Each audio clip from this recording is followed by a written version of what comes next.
வணக்கம் Dwarka TV channel நேர்களே, நான் உங்கள் அன்பான சயின்டிபிக் வேதிக் அஸ்ட்ராலஜர் அஸ்ட்ரோரண்டி பேசுகிறேன். நல்லது நினைப்போம், நல்லதே நடக்கும். இந்த வீடியோவில் நம்ம என்ன பார்க்க போறோம்னா, விருச்சிக ராசிக்காரர்களுக்கு ஜனவரி மாதம் 2026 எத்தகைய ஒரு பலாபலன்கள் நிறைந்த ஒரு மாதமாக இருக்க போகுதுங்கிறது நாம பார்க்க போறோம். சயின்டிபிக் வேதிக் அஸ்ட்ராலஜி முறையில எந்த விதத்தையும் மிகைப்படுத்தாமல் உள்ளது உள்ளவாறு பரிகாரங்கள் அது மாதிரி மூட நம்பிக்கையில போகாமல் அறிவியல் சார்ந்த முறையில எப்படி நம்மளுடைய போன ஜென்மத்தில் செய்த பாவ புண்ணியங்களுக்கு தகுந்த மாதிரி இந்த ஜென்மத்தில் ஒரு ஜாதகத்தில் பிறந்து ஒரு ராசியில பிறந்து அந்த ராசிக்கு கோச்சார முறையில சனி, ராகு, குரு, கேது இது மாதிரி ஆண்டு கிரகங்கள், செவ்வாய், சூரியன், சுக்கிரன், புதன் போன்ற மாத கிரகங்களோட பயிற்சி மூலமாக எது மாதிரி வாழ்க்கையில உங்களுக்கு ஒரு தாக்குதலை கொடுக்க போகுது, என்ன தாக்கத்தை கொடுக்க போகுது, என்ன திசையில் நம்ம வாழ்க்கை திரும்ப போகிறது, எது மாதிரி விஷயங்கள் நம்ம அடுத்து வர்றதை எதிர்பார்க்கலாம், நம்மளுடைய வாழ்க்கை பிராப்தங்கள் என்ன, எது மாதிரி திட்டங்களை தீட்டி எது மாதிரி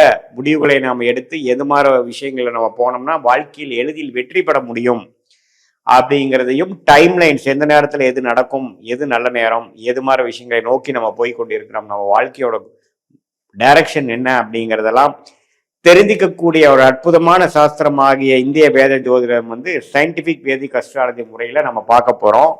இப்ப பாருங்க, விருச்சிக ராசிக்காரர்களுக்கு சனி 5ஆம் இடத்துல இருக்கிறார், குரு 8ஆம் இடத்துல அஷ்டமத்துல மறைந்து இருக்கிறார், அப்புறம் ராகு 4ஆம் இடத்திலும் கேது 10ஆம் இடத்திலும் நீடித்திருக்கிறார். இது மாற ஒரு அமைப்புகள்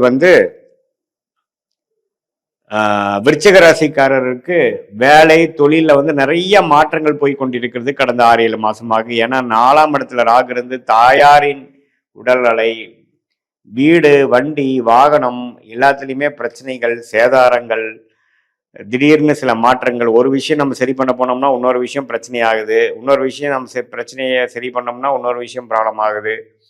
இது மாதிரி பல விஷயங்கள் அப்படியே நம்ம ரெடி பண்ணிட்டு இருக்கக்கூடிய, அட்ஜஸ்ட் பண்ணிக்கூடிய, ஃபயர் ஃபைட்டிங் பண்ணிட்டு இருக்கக்கூடிய ஒரு காலகட்டத்தில் இப்போ பாருங்க, ஜனவரி மாதம் வரும்பொழுது உங்களுடைய ராசி அதிபதியாகிய செவ்வாயே 2ஆம் இடத்துல, புதன் 2ஆம் இடத்துல, சுக்கிரன் 2ஆம் இடத்துல, சூரியன் 2ஆம் இடத்துல இருக்கும்போது தான் மாதம் பிறக்குது. இது ஃபர்ஸ்ட் 2 வீக்ஸ் இப்படிதான் இருக்கு.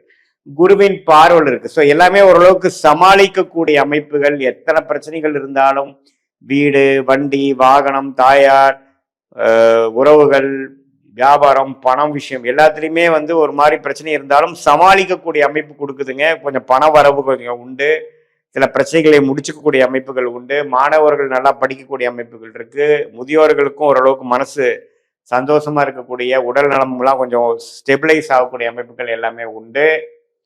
அதே மாதிரி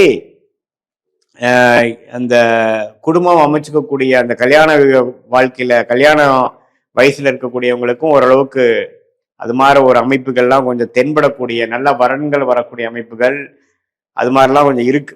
ஸோ பண விஷயங்கள், குடும்ப விஷயங்கள், வாக்கு விஷயங்கள் எல்லாம் ஓரளவுக்கு நம்ம ஜெயிக்கக்கூடிய அமைப்பு. இந்த குருவின் பார்வை 2ஆம் இடத்திலிருந்து 4 கிரகத்தை பார்க்கும் பொழுது கொஞ்சம் நம்ம கான்ஃபிடென்ட், என்ன பிரச்சனையா இருந்தாலும் இந்த ஜனவரி மாதம் கொஞ்சம் முதல் 2 மாசத்துல கொஞ்சம் உத்வேகம் பிறக்கக்கூடிய, இந்த நியூ இயர் ஒரு உத்வேகத்தையும் ஒரு ஜெயிச்சிடலாம் போதும். 2025 பட்ட பாடுக்கு 26ல சில நிவர்த்திகள் செய்தெல்லாம் கொஞ்சம் அடுத்த நம்மளுடைய திட்டங்களை தீட்டி நம்ம ஓரளவுக்கு நம்ம ஓர்சல் ஆயிடலாங்கிற அளவுக்கு கொண்டு போகக்கூடிய அமைப்பா இருக்குதுங்க.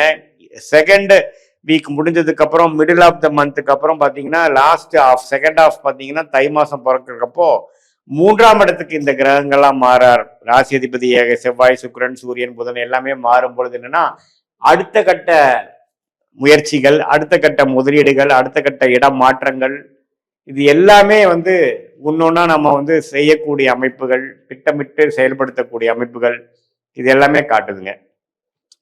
ஸோ இதுதான் நம்ம பார்க்கக்கூடிய ஒரு அமைப்பு.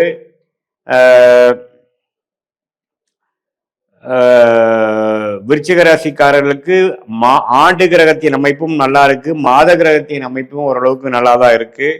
ஸோ என்னதான் கடந்த 5 மாதமாக 6 மாதமாக பல்ட்டி அடிச்சுட்டு போராடி கொண்டிருந்தவர்களுக்கு இந்த ஒரு ஆண்டு பிறக்கும் பொழுது, மாதம் பிறக்கும் பொழுது நல்ல ஒரு உற்சாகத்தையும் ஒரு கான்ஃபிடென்ஸையும் கொடுக்கக்கூடிய ஒரு அமைப்பு கட்டாயம் உண்டு.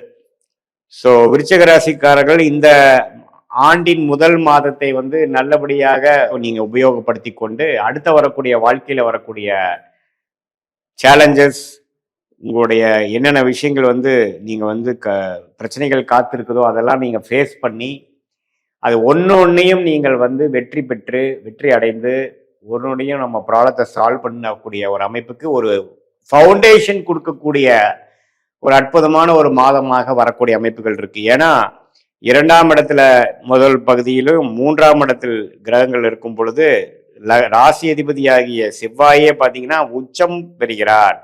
ஸோ எப்போ வந்து ராசி அதிபதி உச்சம் பெறுகிறாருங்கிறப்போ நமக்கு கான்ஃபிடென்ஸ் நிறையா இருக்கும், தைரியம் அதிகமாக இருக்கும், நம்ம எந்த ஒரு பிரச்சனையும் மேனேஜ் பண்ணலாங்கிற ஒரு அமைப்பு இருக்கும். பட் புதனோடையும் சேர்ந்து இருக்கிறாருங்கிறனால அட்டமாதிபதியோட தொடர்பு இருக்கிறதுனால நம்ம ஓவர் கான்ஃபிடென்ட்டாக போயிடக்கூடாது அப்படிங்கிற ஒரு விஷயம் நீங்கள் புரிந்து கொள்ள வேண்டும். ஸோ இது மாதிரி ஒரு அமைப்புகளில் வந்து விருச்சிக ராசிக்காரர்களுக்கு 2026 ஜனவரி மாதம் ஃபர்ஸ்ட் 2 வீக்ஸ் ஒரு ட்ரெண்ட்லையும் செகண்ட் 2 வீக்ஸ் வந்து ஒரு ட்ரெண்ட்லையும் இருக்கக்கூடிய அமைப்புகள் கட்டாயம் காட்டுகிறது. இதனால் பார்த்தீங்கன்னா நீங்கள் வந்து அடுத்தடுத்து வாழ்க்கையில் நீங்கள் வந்து ஒரு விஷயமும் பாய் நகர்த்தும் பொழுது கொஞ்சம் 2026 ஜூனுக்கு மேலே நமக்கு குரு பயிற்சி ஆகும் பொழுது அஷ்டமத்தில் இருக்கிற குரு வெளியில் வரார். அதுலேருந்து நமக்கு எல்லாமே வேகமாக நடக்குங்கிற விஷயத்தை தெரிந்து கொண்டு அது வரைக்கும் கொஞ்சம் சுமாரான பலன்கள் தான் ஒன்று, பொறுமையாக தான் இருந்தாகணும், வேகம் காட்டிலும் விவேகமாக இருந்துதான் நாம் வந்து விருச்சிக ராசிக்காரர்கள் வந்து செயல்படணும். ஜூன் 2026க்கு மேலே வரக்கூடிய குரு பயிற்சி ராசியை பார்க்கக்கூடிய உச்ச குருவாக வந்து பார்க்கக்கூடிய பயிற்சி வந்து அதிவேகமாக எல்லா விஷயம் நடக்கக்கூடிய அமைப்புகள் உண்டு. அது வரைக்கும் சில பிரச்சனைகள், நம்ம ஒரு பிரச்சனையை சால்வ் பண்ணால் இன்னொரு பிரச்சனை வருது, அதை தான் சால்வ் பண்ணால் இன்னொரு பிரச்சனை வருது, வியாபாரம், வீடு, வண்டி, வாகனம், வேலை எல்லாத்துலேயுமே நமக்கு வந்து கொஞ்சம் ஆக்டிவிட்டி எப்பவுமே இருந்துகிட்டே இருக்குது, டென்ஷன் இருக்குது, ஸ்ட்ரெஸ் இருக்குதுங்கிற மாதிரி விஷயங்கள் தொடர்ந்து இருக்கும். பட் இருந்தாலும் இந்த மாதம் வந்து சில கான்ஃபிடென்ஸும் சில விஷயங்கள் எப்படி சால்வ் பண்ணணுங்கிறதுக்கு வேணுங்கிற ஒரு ஒரு ஒரு புத்தி கூர்மையும் ஒரு ஒரு மைண்ட் செட்டும் நமக்கு ஒரு ஐடியாவும் ஒரு கிரியேட்டிவிட்டியும் வேலை பண்ணக்கூடிய ஒரு அற்புதமான ஒரு மாதமாக இருக்கு. இது ஒரு பொதுவான ஒரு பலனை தவிர உங்களுடைய ஜென்ம ஜாதகத்தில் நீங்க எந்த தேதியில பிறந்து, எந்த நேரத்துல பிறந்து, எந்த ஊர்ல பிறந்தீங்க வைத்து நீங்க எந்த லக்னத்துல பிறந்தீங்க, விச்சக ராசியில பிறந்த நீங்க எந்த லக்னத்துல பிறந்தீங்க, நீங்க அனுஷ நட்சத்திரத்துல பிறந்தீங்களா அல்லது கேட்டை நட்சத்திரத்திலையா, விசாக நட்சத்திரம் 4வது பாதத்துல பிறந்தீங்களா, அதெல்லாம் நம்ம பார்த்து உங்களுடைய முதல் திசை என்ன, அடுத்தடுத்து வரக்கூடிய திசைகள்லாம் என்னங்கிறத பார்த்து அந்த திசைகள் எப்படி இருக்கு உங்க ஜாதகத்துல யோகத்தை கொடுக்கக்கூடியவரா இருக்கிறாரான்னு பார்த்து இப்போ சொன்ன இந்த பொது பலன் ஆகிய விருச்சிக ராசி பலனையும் சேர்த்து வைத்து நம்ம பார்க்கும் பொழுது சயின்டிபிக் வேதிக் அஸ்ட்ராலஜி முறையில துல்லியமான பலன்கள் எப்படி வரக்கூடிய அடுத்த ஷார்ட் டேர்ம் எப்படி இருக்கு, அடுத்து வரக்கூடிய லாங் டேர்ம் எப்படி இருக்குங்கிறதெல்லாம் நம்ம தெளிவாக பார்த்து உங்களுடைய பிராப்தங்களை தெரிந்து எதுமாற நேரத்தில் எதுமாற விஷயங்கள் எப்படி செய்வது வந்து நம்மளோட வாழ்க்கையில வந்து வெற்றி பெறுவதற்கு உறுதுணையாக இருக்க போகிறதுங்கிறதை சயின்டிபிக் வேதிக் அஸ்ட்ராலஜி முறையில அறிவியல் சார்ந்த முறையில தெரிந்து கொண்டு வாழ்க்கையில் எதிர்நீச்சல் போடாமல் எளிதில் வெற்றி பெற முடியும் என்று சொல்ல விரும்புகிறேன். மீண்டும் மற்றொரு காணொளியில் சந்திப்போம். நன்றி, வணக்கம்.